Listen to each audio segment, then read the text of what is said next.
Hi everybody, this is Rachel. This is me to kind of post a new video via voice recording to let you guys all know about another character, another main character that is important in Broken Angel that is connected to Jamie. So, as you all know about Jamie and about the whole issue with, her parents not really being there, and that whole thing, there's another important character that is mentioned in the story, one of the main characters, and he goes by the name of Fred. With Fred, when it comes to, Broken Angel and his very vital and important connection to Jamie is, as you learn with Fred, that Fred is a parole officer for troubled youth. That, what that means is that Fred is a parole officer for troubled youth. But you find out that beforehand, for a good amount of years, Fred was a homicide detective. That, he would work homicide stuff. But then you find out before he became a homicide detective, he was a police officer. And, he was a police officer for a good chunk of time, and then he got promoted to being a homicide detective, and he took that promotion to being a homicide detective, and then he was a homicide detective for a good amount of years, a good amount of time, and then he just kind of was like, yeah, I'm gonna retire from being a homicide detective, but I'll still work for the police station, because he works for the Chicago police station. He felt a certain calling after being a homicide detective for so long that the reason why he was called to be a parole officer for troubled youth is because he saw, it's because he saw how the police officers were handling situations with troubled youth. He saw that they were just not treating the situation correctly, and say that there was a troubled youth that came in that was caught selling crack cocaine. Well, he saw that the police officers automatically would be really rough with the troubled youth, and they would be very derogatory and sometimes racist, but majority of the time derogatory, and just automatically, label this troubled youth as a troublemaker, as, a crackhead, and all this, all of this horrible stuff. And Fred didn't like that. Fred looked at it more like a psychological point of view, where he's like, okay, maybe they're a troubled youth for a reason. Maybe that they're running away from something. Maybe that they're dealing with abuse at home, whether it is physical or sexual. And maybe the reason why they're turning to a life of crime is because they're missing that family factor at home, and they're dealing with emotional, and they're dealing with physical and sexual abuse, and they are trying to run away from that. And they're turning to a life of crime because they have, this troubled youth have seen that this crime family, granted they are doing illegal things, that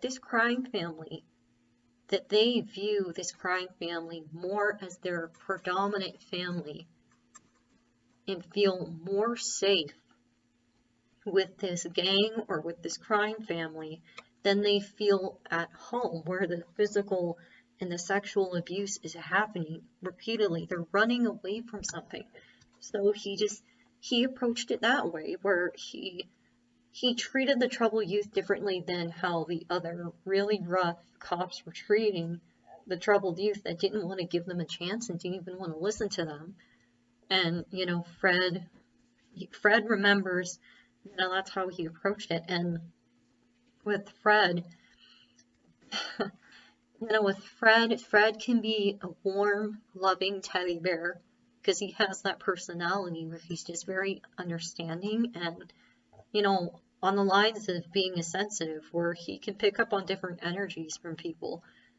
And he has always been able to do that ever since he was a child. He, in a good, in a good amount of ways, he's been a sensitive, where he could pick up on different energies, and he could pick up on different energies from people, and he could always sense when people were in trouble, even if they didn't want to say that they were in trouble, but he can kind of sense that energy from them, that, they're in trouble, they need help. And with these troubled youth, that's what he picked up on, and he just approached the situation differently. And he just, he would talk to the troubled youth. He'd be like, I know that I can sense that you're a good kid. I can sense you're a good kid, but I sense that you're running away from something. And I have a feeling that the reason why you keep getting in trouble with the law force, or just the law, is because you're running away from something. Whenever you're comfortable, you can tell me. You don't have to tell me right now because I don't know you, but whenever you want to, you can tell me. I'm open to listening, and I'm here when you need me. And just the fact that he approached that situation differently, and he lended out his hand, it took the troubled youth by surprise, because they had this, perspective that all cops are bad, all cops are filthy, all cops are horrible people. And then they come across Fred, who is a parole officer, who predominantly works with troubled youth, and just how he approaches things. And they saw that he was different. And in a lot of ways, Fred can understand where these troubled youth are coming from, because you have to remember that Fred, he had a rough life too, where his dad was a drug user. And that, Fred is an only child, but Fred didn't grow up in a squeaky clean, awesome part of Chicago. He grew up in a really, really rough part of downtown Chicago, where there was a lot of crime, there was a lot of prostitution going on, and he remembers that. And he remembers his dad was a wife beater. He remembers his dad would threaten his mom all the time, call her a whore, and threaten to kill her, and that his dad was a drug addict and was addicted to some really heavy, hardcore drugs like crack, cocaine, meth, heroin, and would beat up his mom all the time. So, as a kid, Fred grew up watching that happening in front of his eyes. So that's why he has sympathy for these troubled youth, and that's why, because of what he went through, that's why he kind of became a sensitive, and he kind of picked up on those energies, and picked up on other people's energies because of this shit that he dealt through as a kid.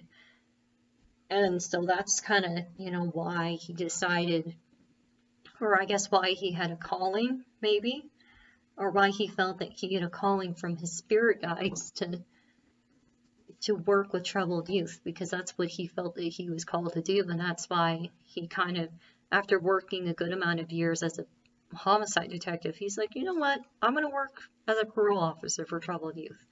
I'm going to work with these troubled youth, and I'm going to give them a second chance. And with Fred, even though Fred has this warm, loving personality, he also has a parental personality where, he tells these troubled youth at the same time that I understand you're in pain, and I understand you're hurting, and I'm willing to help if you are willing to help yourself too.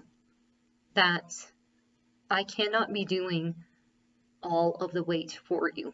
That, you're lucky that you're lucky that you just got a slap on the hand, basically.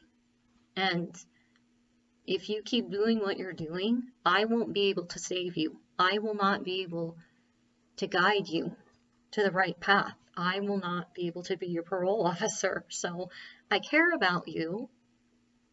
I do. I really, really care about you, but you also need to listen to what I'm telling you. I can only help you and I can only do so much. So please, please take my hand as a method of guidance and just do what you gotta do. Get your shit in order. Get your shit in order. Figure it out. Even if it's not gonna be easy, I'll help you. But I can't do everything. And, you know, him with Fred kind of put his foot down with these troubled youth. They realized that he was serious, and a lot of them did. A lot of them in the story, a lot of them did change their ways. They got out of that life of crime, and they went down that path of the light because they saw that Fred was actually somebody that actually gave a damn about their lives and gave a damn about them and cared about them, and that he wanted the best for them. And they didn't, you know, and they just knew that they couldn't waste that chance of a parole officer actually caring about them.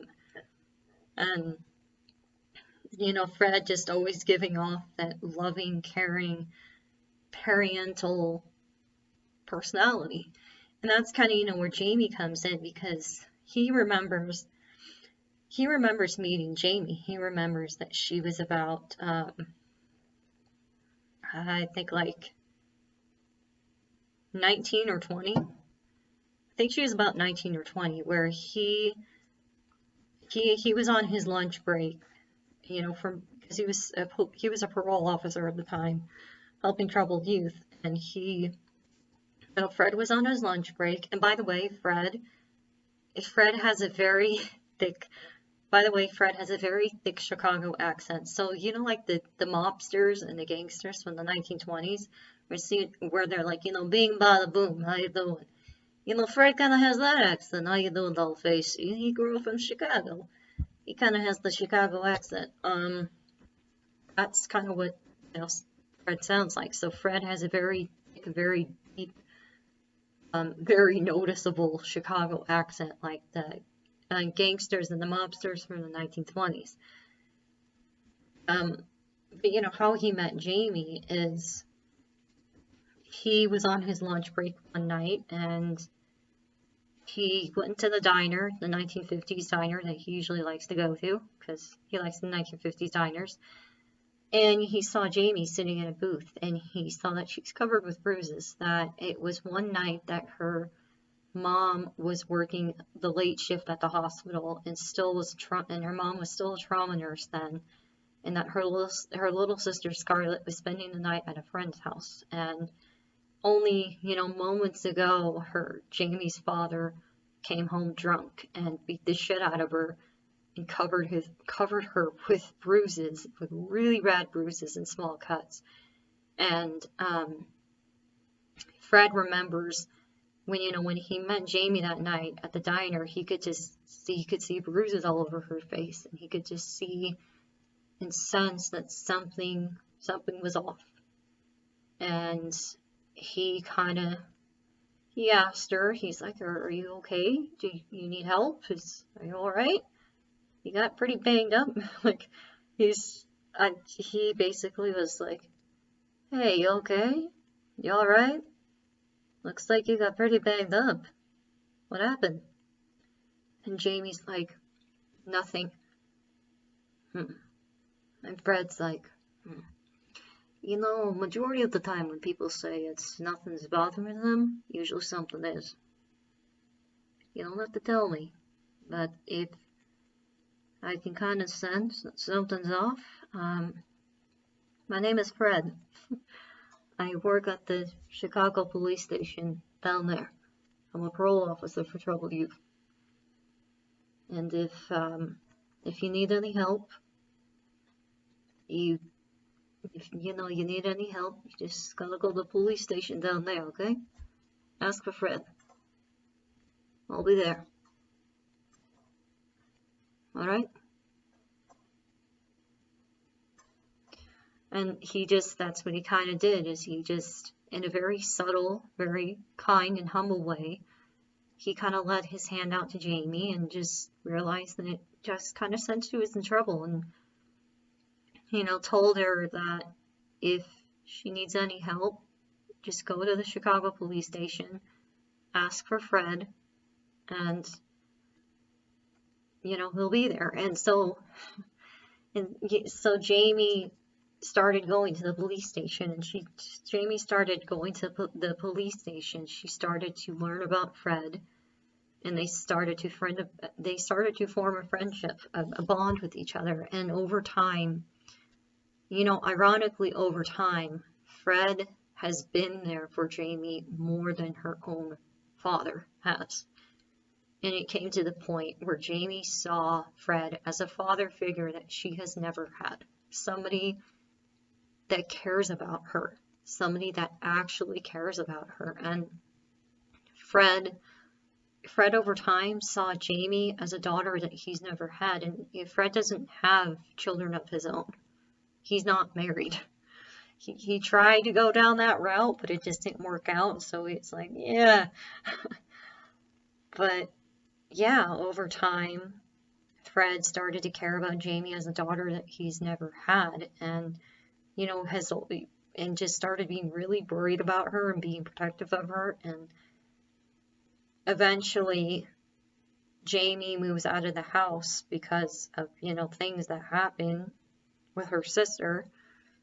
A tragic thing that happens with her sister, and she moves out of the house to try to cope and try to heal. And Fred is there, and it's just like, you know, if you need a place to live, I got a nice apartment, I got a spare bedroom, it has a spare bathroom, I can help you find a job that's going to pay really well, because I know you're a bit of a grease monkey, you like to work on old cars, old muscle cars. I know a car shop that's really good, pays really well, and they have old muscle cars that need a lot of fixing. So I know people. You know, if you need a place to live, you can live with me for a little bit until you get back on your feet, until you figure your stuff out. And if you ever want to talk about what's ever bothering you, I'm here. I know that I still work. I know I work at the police station, and I know my shifts can be crazy and it can be hectic and busy because I'm a parole officer for troubled youth, but, you know, just offering, you don't have to take the offer, but just offering. And Jamie just cries, and she's like, oh, and she takes that offer, and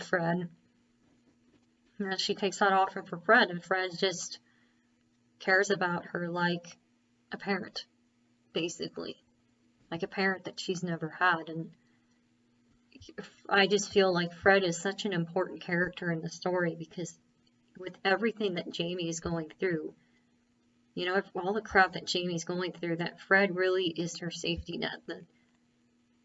Let alone for Jamie to have trust issues that she has because of everything that she goes through. She sees Fred kind of as her guardian angel that actually cares about her, that wants her to do better, and not just do better, but wants her to be happy, wants her to just have some sort of sanity in her life. Even if her parents don't want anything to do with her, even if her parents abandoned her, that Fred is there to, you know, Fred is there for Jamie, and it's like a father that she's never had. And to me, that bond is special, and that's sacred, and it's so sacred to Jamie. So that's about the Fred character, and who I can see playing Fred.